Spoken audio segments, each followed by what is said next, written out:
This is a bonus video using the fundamental theorem of calculus, so I'll work out an additional integral.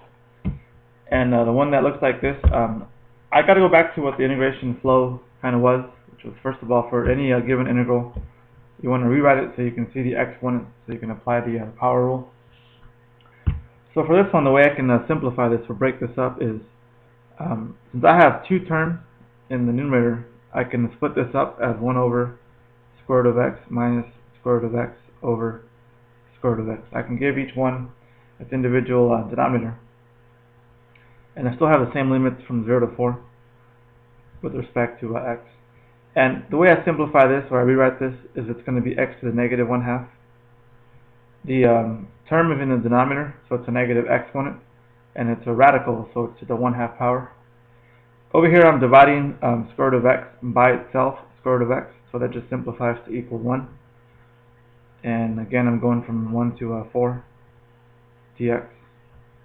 Now, I haven't integrated just yet. All I did was rewrite it so I can see the exponent. Now I have to be able to apply the appropriate rule. This has the power rule, so x to the negative 1/2.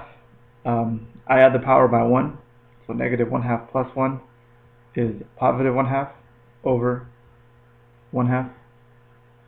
Antiderivative of 1 is going to be x. And simplifying this, I can go, this reciprocates, the 1/2 becomes a 2, and it's square root of x minus x. And the fundamental theorem of calc says I'm going to evaluate this antiderivative from 1 to 4. So the lower limit is 1, upper limit is 4. And then I plug in 4 into the entire antiderivative, so 2 square root of 4 minus 4 minus, then I plug in my lower limit into the antiderivative, so 2 square root of 1 minus 1. And then this simplifies, square root of 4 is 2, 2 times 2, minus 4, minus, and this is going to be 2 minus 1, which is going to just give me 1. Well, 4 minus 4 is going to cancel out to be 0.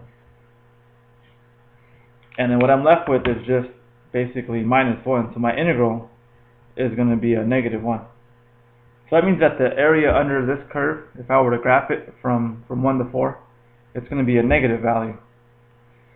Now I'm not saying it's going to be a negative area, I'm just saying the integral is going to be a negative 1. And I can see that if I were to show you a sketch of this graph, this is the function over here, that the function below is below the x-axis from 1 to 4.